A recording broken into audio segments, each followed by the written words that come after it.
Halo semua. Baiklah, pada kesempatan ini saya bertemu dengan seseorang untuk mewawancarai tentang penasaran kan? Tentang apa? Dan siapa abang di sebelah saya ini? Ya, lanjut saja.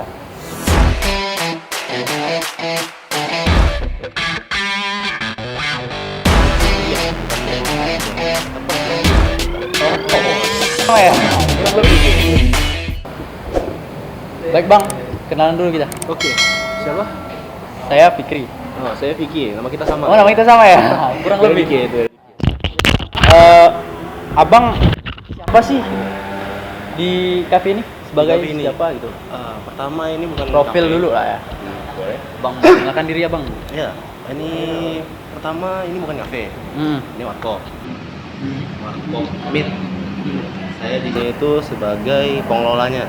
Pengelola. Ya, betul, pengelolanya. Oh. Jadi kalau misalnya kayak ada barang yang habis atau kayak gimana, atau mungkin juga ada yang mau komplain atau gimana, atau yang kayak ada ini mau apa interview sama saya ya, saya yang ngadain.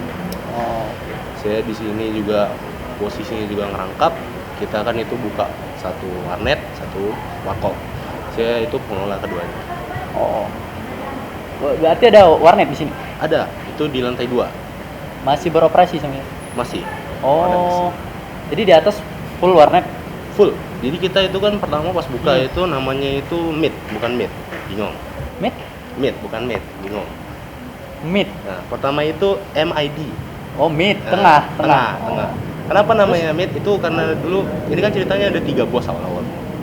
Ada 3 bos, mereka itu invest untuk buat warnet awalnya. Mereka nggak ada kepikir awalnya mau bikin warkop kayak gini. Oh. Jadi pas saat itu sekitar tahun 2017 itu warnet. Tahun 2017 warnet dibuka dengan modal dari mereka bertiga. Namanya tidak saya publis ya karena memang mereka tidak mau dipublis. Nggak Oh masalah ya. iya, boleh. Nah, jadi mereka yang bertiga itu berumbuk, mereka buat warnet. Itu awalnya ada 50 PC. 50 PC. Namanya waktu itu MID. MID. Jadi MEET. Kalau warkop Meet. Meet, MET. Kenapa namanya Meet? Ya cuman biar kalau bisa disebut tuh dia satu silabel gitu. Oh ya. Satu Meet. Jadi sekitar warnet itu berjalan cukup baik begitu kan. Sampai pada tahun 2019 sekitar bulan 5. Enggak, bulan 6. Bulan 6 itu kita buka warkop. Warkop. Warkop inilah dia. Kenapa dibuka? Jadi ada sedikit gimana ya? Sebutnya itu kayak negara api menyerang. Negara api menyerang. Dalam artian gini, musuh utama warnet hama. Apa tuh? Hama itu yaitu tikus. Tikus. Jadi tikus ini mereka itu jahat banget. Mereka itu malah nyelip-nyelip ke motherboard, komponen-komponen komputer kami. Tikus dikencingin. beneran, tikus hewan. Iya tikus beneran, bukan mouse yang diklik-klik bukan. Mouse. Benar-benar tikus itu, hama. Ini waktu itu awal kejadian itu sekitar awal tahun 2019. 2019. Ini kok komputer banyak yang mati gitu kan, kok nggak bisa nyala, banyak hidup. Ternyata dicek. Setelah kalau mengecek kan ini kok berkerah komponen-komponen komputernya. Dari situ kita pikir, waduh. Dari kejadian itu 20 komputer kami rusak. 20 komputer gara-gara tikus tadi. Gara-gara tikus. Omset waktu pakai waktu warnet masih 50 komputer sebulan bisa dapat 65 juta. Sebulan. 65 juta. Omset. Besar ya. Ya, warnet. Besar. Warnet. Jadi kalau yang bilang bisnis warnet itu mati itu sorry, ini masih berjalan terus. Jadi kami cuma punya 30 komputer waktu itu dan omset turun drastis. Sekarang tinggal berapa? Sekarang karena kita buka warkop ini, puji Tuhan di atas sudah nambah lagi. Sekarang udah ada 45 komputer. Berapa? 45 komputer. 45. Oh. Jadi di 30 komputer itu kami terpuruk, tiap bulan rugi sampai bulan ke-6 kami putuskan lantai 1 kita buka warkop. Jadi pengaruh si warnet ini cukup besar ya untuk pengaruh si kafe ini cukup besar untuk warnet di atas. Iya, ya. saling berhubungan mereka. Jadi warkop rame, warnet rame. Kalau warnet rame, warkop rame. Karena mereka di atas perlu makan. Sedangkan kita sistemnya mereka kita kurung di atas. Betul. Jadi mereka malas turun, malas ngambil Gojek segala macam. Mereka pesan dari kami. Nggak mudah, karena di 3 bulan pertama, ini kan udah berjalan hampir 8 bulan ya. Oh baru ya? Kan dari sekitar bulan 6 tahun lalu, 2019. Kafenya ini. Warkop ini. Sampai sekarang itu, dari 8 bulan itu, 4 bulan pertama kami rugi. 4 bulan pertama Dari rugi. laporan laba ruginya itu kita rugi terus. Rugi. Yang nyokong, warnet. Walaupun untungnya nggak seberapa. Kenapa sih bisa rugi? Kenapa? Kenapa bisa rugi gitu? Iya, soalnya kita buka ini itu gamble. Karena buka ini kan kita baru modal lagi. Kita harus beli meja baru, kursi baru. Kita buat interior yang untuk jadi seperti warkop. Kita nambah pegawai. Jadi banyak biaya keluar di situ. Dari mana duitnya kita? Kita nambah duit sedikit, bos-bos nambah duit sedikit. Terus sisanya kita ambil dari penghasilan yang didapatkan dari warnet itu, walaupun tidak banyak. Itulah yang nyebabin kita rugi terus. Jadi Kalau ditanya latar belakang warkop ini gimana, itu sebenarnya sama sekali tidak direncanakan. Tidak direncanakan. Kita itu mikirnya udah warnet aja nyaman, ya kan? Warnet kita cuman nyewa OP 1, buat sore 1, 2 aja. Habis itu mereka tiap hari datang main, bayar billing, udah sebulan omset 65 juta. Pengeluaran sedikit karena tidak ada beli bahan-bahan gimana gitu. Jadi ketika terjadi perubahan antara si warnet ke kafe itu perintah dari 3 bos tadi. Iya, jadi saat itu mereka itu kayak gimana ya, pengeluaran banyak gitu kan. Mereka kan juga semua masing-masing udah berkeluarga. Mereka berkeluarga, mereka butuh pengeluaran setiap hari. Tapi sedangkan warnet, bisnis mereka yang bisnis utama lah ya, yang nggak seperti itu untuk mereka, itu bangkrut. Bukan bangkrut sih, terancam bangkrut. Mereka putar otak berpikir apa yang harus kita lakukan. Terus pada saat itu kira-kira pada saat bulan-bulan itulah ya, bisnis warnet dan bisnis warkop itu mulai gempar di Pontianak. Seperti yang dilihat kan kayak di Jalan Reformasi itu banyak banget kan warkop. Jadi kita pikir ya udah coba aja gamble, kita buka warkop. Puji Tuhan sekarang ya dibilang rugi, kita udah nggak rugi lagi. Walaupun untungnya sedikit, setidaknya balik modal.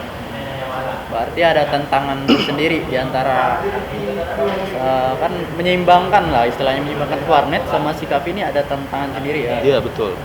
Terus terang sih waktu itu tuh takut. Gimana kalau gagal gitu? Kalau gagal it's over. Nggak ada lagi, warnet bakal bangkrut, warkop juga bangkrut. Duitnya nggak balik modal. 4 bulan pertama kami stres, rugi terus. Tapi di bulan berikutnya mulai agak rame, dan akhirnya kita udah nggak rugi lagi, untung walaupun sedikit. Jadi nih Mas Vicky, saya lebih saya tertarik dengan kafenya nih. Karena dari kafenya ini kan bisa menyokong si warnet gitu kan. Iya. Jadi saling menyokong gitu. Iya, jadi kita khususkan untuk kafenya gimana sih pengelolaan kafenya itu biar bisa nyokong warnet dan menambah omset gitu. Pengelolaan kafe di sini sendiri gimana? Hubungannya, relasi antara warnet dan warkop gitu. Dia tuh saling berhubungan sih. Dia timbal balik ke mutualisme gitu. Jadi warnet itu ramai karena warkop, warkop itu bisa ramai karena warnet. Kayak yang tadi saya bilang itu, jadi kalau misalnya pas warnet ramai, mereka kan lapar. Mereka pesan makan, pesan minum dari warkop kita. Jadi mereka pesan gitu. Terus kalau warnet ramai, warkop juga otomatis ramai. Karena kalau misalnya karena kalau misalnya pas mereka lagi di atas, mereka lihat di bawahnya ada tempat nyantai nih. Mereka jenuh mau main game. Mereka turun ke bawah ngopi. Gitu. Jadi siapa aja sih yang terlibat gitu dalam pengelolaan Meet ini? Apakah ada si bosnya tinggal di sini? Sebagai Mas Vicky kan sebagai kayak istilahnya manajer gitu, pengelola. Disebut sebagai manajer gitu. Apakah punya anak buah lagi? Ada. Jadi kalau yang di latar belakang tadi kan saya udah cerita kira-kira sedikit. Kita di sini bos ada 3. Bos ada 3? Ada 3. Masih sampai sekarang nih? Masih sampai sekarang. Ada 3. Mereka itu memilih untuk jadi orang yang pasif. Dalam arti mereka tidak mau terlalu terlibat, dan ini mereka nggak mau repot lah gitu. Ya udahlah gitu ya. Nah, udah. Kalian aja gitu kan. Saya kasih gaji kamu jadi pengelola, kamu yang urus. Dia dapat uang. Saya dapat uang, saya pengelola dapat uang. Dari mereka tuh nggak mau ribet. Jadi dari apa yang mereka mau itu, nanti saya eksekusi. Gitu. Jadi misalnya mereka ada keputusan itu pegawai yang itu tolong kamu pecat, saya yang eksekusi. Misalnya juga ada mau diurus-urus kayak izin usaha atau kayak gimana, saya yang eksekusi. Jadi perlu penetapan dari mereka, tapi saya yang eksekusi. Berarti perintah langsung dari si bos itu ke Mas Vicky. Iya, dan saya juga punya bawahan-bawahan. Bukan bawahan sih, bisa dibilang rekan kerja. Rekan kerja. Saya lebih suka nyebutnya rekan kerja. Itu ya OP yang jaga, itu mereka juga merangkap jadi kasir. Terus orang yang masak di belakang, pelayan, waiters. Ada berapa pegawai sih Mas Vicky? Di sini ada kasir ada 3. Kasir 3. Terus di belakang waiters itu ada 4. Kasir 3, waiters 4. Dalam satu hari itu berarti ada 7 orang berarti yang kerja di sini. Iya, betul. Itu untuk warnet juga beda pengelola? Enggak, mereka sama. Jadi kalau yang kerja masak-masak itu ada 4 orang waiters itu. Kalau kasir itu mereka merangkap jadi OP sama jadi kasir untuk warkop. Bertiga. Mas Vicky sendiri kalau ke sini itu ngapain sih? Saya di sini. Saya di sini kalau misalnya stok-stok barang. Enggak tiap hari. Saya diharuskan datang tiap hari. Diharuskan datang mengontrol, melihat dia, cek stok barangnya habis apa aja saya bawa. Stok barang dari Mas Vicky. Stoknya itu kayak Indomie gorengnya, terus bahan-bahan botol, gitu lah ya. Bahan ini pakai di sini lah. Kalau misalnya komputer bermasalah, saya harus ngeceknya juga. Kayak gitulah, kayak ngontrol di tempat ini gimana biar bisa lebih baik. Jadi Mas Vicky ini kayak tangan kanan bos gitu lah. Ya bisa dibilang kayak gitu. Mengelola lah di sini. Saya Mengelola.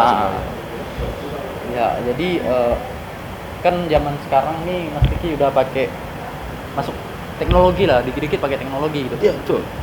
Jadi apakah ketika kita bertransaksi di kafe ini, khusus kafe ya, apakah dia masuk ke sebuah rekaman digital atau bisa kita sebut sebagai database gitu? Aplikasi gitu kah?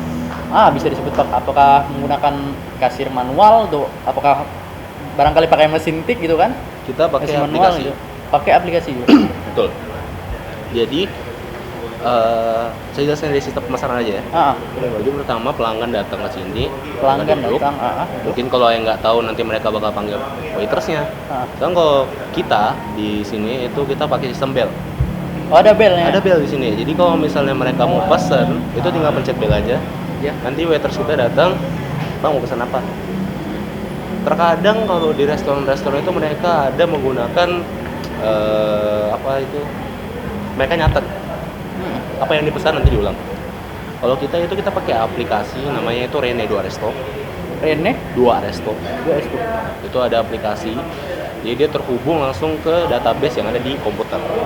Berarti punya database sendiri dia kafe.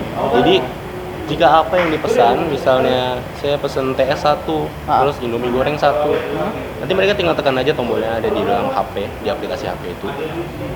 Setelah itu nanti mereka bisa lihat sumarinya. Tadi pesan TS 1, Indomie goreng 1 kan diulang kayak biasa gitu kan.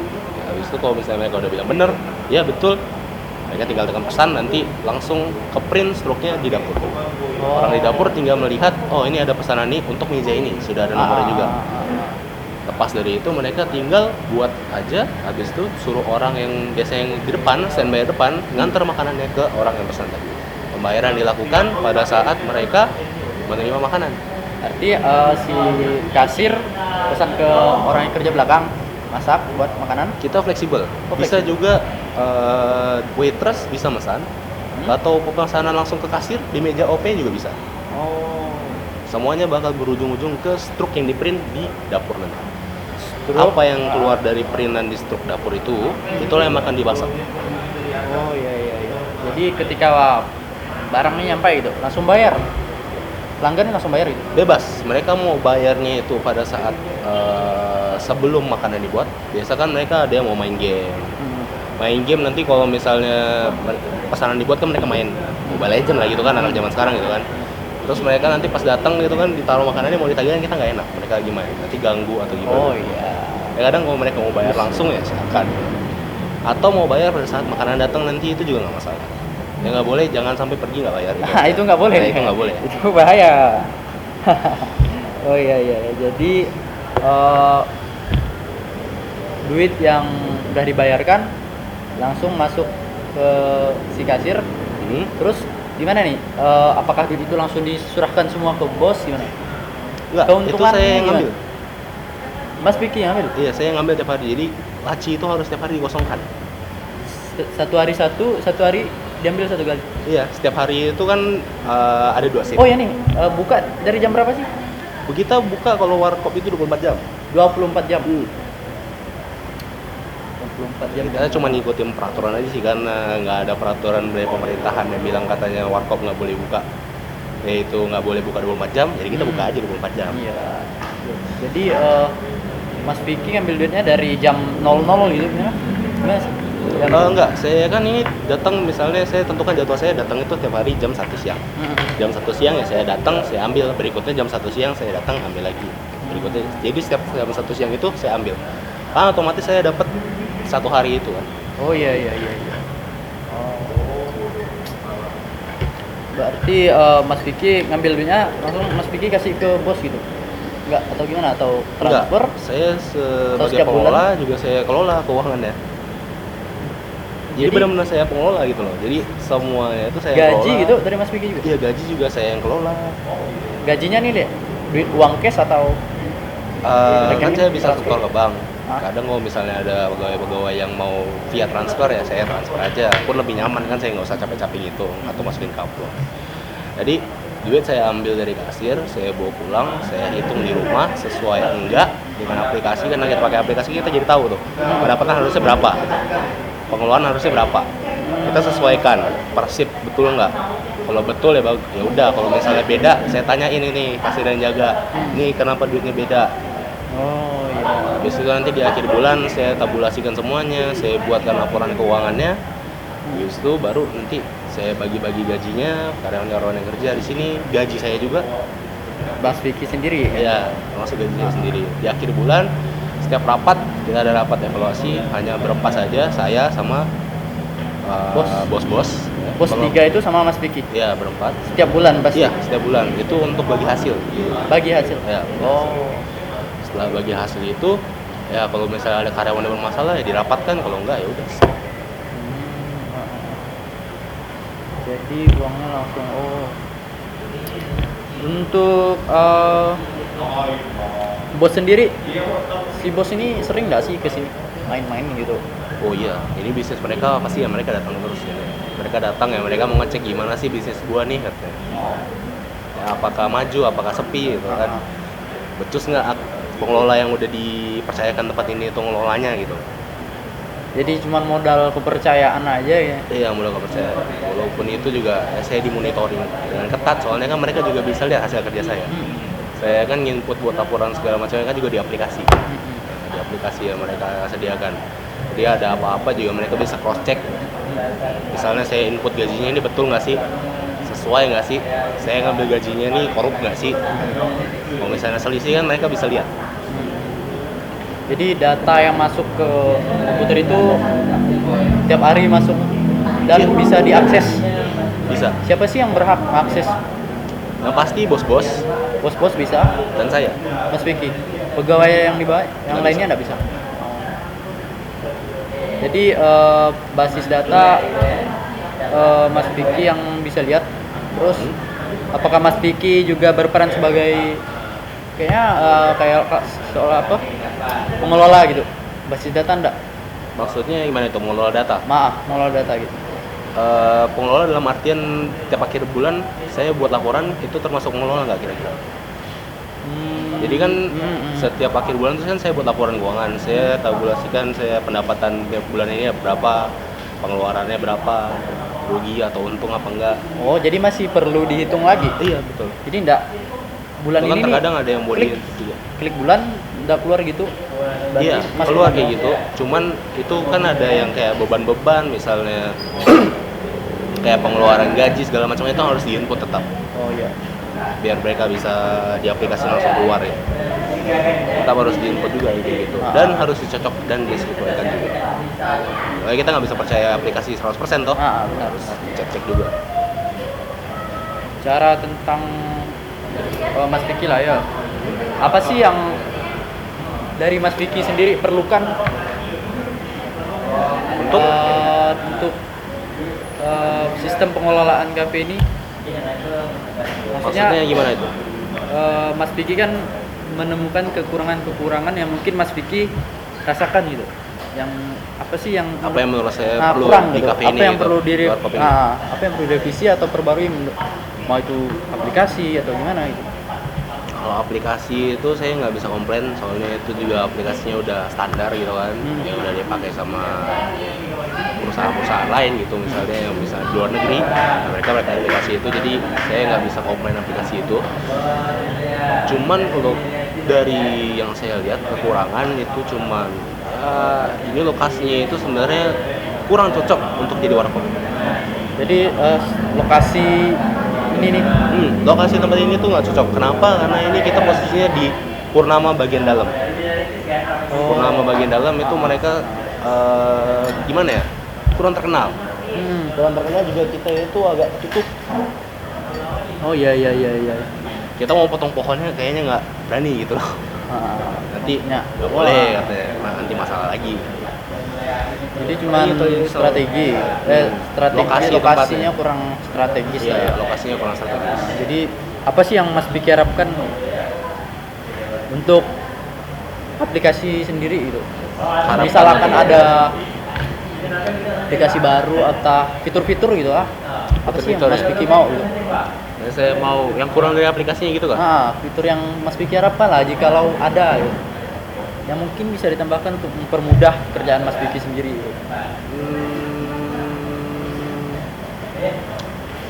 Kalau itu sih kurasa nggak ada, soalnya emang udah praktis banget sih itu aplikasinya. Oh, aplikasinya udah sip. Udah praktis, udah sip dia. Jadi tiap bulan itu kan data pendapatan semuanya udah terinput di situ. Otomatis karena setiap pemasaran kan masuk ke situ langsung ke database. Saat akhir bulan saya tinggal sesuaikan tanggalnya aja, yang bulan berapa yang mau dilihat laporannya, saya tinggal klik, muncul semuanya. Paling yang kayak tadi saya bilang itu kayak beban gaji atau segala macam itu kan masih tetap harus diinput. Kalau misalnya memang itu bisa terinput sendiri ya boleh itu. Terinput sendiri. Ya. Berarti mengharapkan lebih itulah ya, fleksibel gitu enggak? Apakah mungkin mau dari smartphone gitu? Nah, itu kayaknya boleh tuh. Lebih mobilitas lagi ya. Sekarang itu kan saya cuma bisa mengakses dari komputer. Kalau misalnya itu ada aplikasi yang didedikasikan khusus untuk HP, itu boleh sekali. Oh, jadi harapannya lebih kompak gitu kan. Lebih praktis saja lah gitu. Jadi belum bisa diakses pakai smartphone. Ya terkadang kan kita juga lagi di luar nih tapi mepet banget waktunya gitu kan, sama deadline kerjaan harus bikin rapat udah besok tapi saya belum bikin laporan gitu kan. Ini lagi di luar misalnya lagi rekreasi sama keluarga gitu macam ya. Jadi lewat HP kan sangat membantu ya. Mungkin itu aja sih. Tapi by the way, dari tadi ngomong kita tuh nggak tahu umur Mas Vicky berapa sih? Saya? Umur saya masih 20 tahun. 20 tahun ya? Kuliah? Oh, kuliah. Saya sambil kuliah. Jadi sambil mahasiswa sambil mulai. Iya. Ini kan kerjaannya freelance, nggak harus saya sesuai jam kerja biasanya harus jam 8 pagi sampai 4 sore. Fleksibel lah ya. Jadi saya pulang kuliah ya saya ngecek, saya nanya ke yang kerja di sini apa-apa aja yang kurang. Saya pulang ke rumah, saya beli barangnya, saya bawa ke sana. Kayaknya itu aja sih. Baiklah, terima kasih Mas Vicky. Oke, sama-sama. Maaf sudah merepotkan dan mengganggu. Santai. Normal, lagi free sih. Soalnya ini lagi weekend kan. Itulah. Baiklah, teman-teman sekalian, mungkin itu saja wawancara yang cukup singkat ini. Bagi yang ingin tahu lebih lanjut silahkan datang ke Cafe Meet. Di alamatnya di mana Mas Vicky? Di Jalan Purnama 1, Purnama 1, Komplek Gria Purnama, Gria Purnama, nomor 1, nomor 1, Pontianak. Pontianak. Kota Pontianak ya. 18121. Nah, hotel kita nih Nah, datang. Jadi Cobain sendiri. jadi bagi teman-teman yang ingin nyoba main warnet barangkali atau ke kafe yang bagus ini langsung saya coba. Ya, kalau boleh misalnya coba. soal warnet, berani jamin di sini speknya paling tinggi di Pontianak. Paling tinggi Pontianak. Ya. Game-game berat kayak Apex atau mungkin game PUBG Steam itu cuma di sini bisa mainnya. Nggak bisa bilang cuma di sini sih. Di sini lancar mainnya. Di sini lancar. Nggak tahu kalau soal warnet-warnet lain, soalnya kalau yang saya lihat sih di Pontianak kurang warnetnya. Kalau dulu kan kayak ada kayak yang di Gajah Mada Tron itu ya. Oh iya. Nah, cuman kan sekarang mereka jadi warkop juga. Oh iya, jadi warkop juga. Iya. Nah, boleh. Jadi teman-teman sekian mungkin video dari kami. Jika ada kesalahan kami minta maaf. Sekian. Jangan lupa like, komen, dan subscribe. Masuk YouTube ini ya. Skir game. Like and subscribe.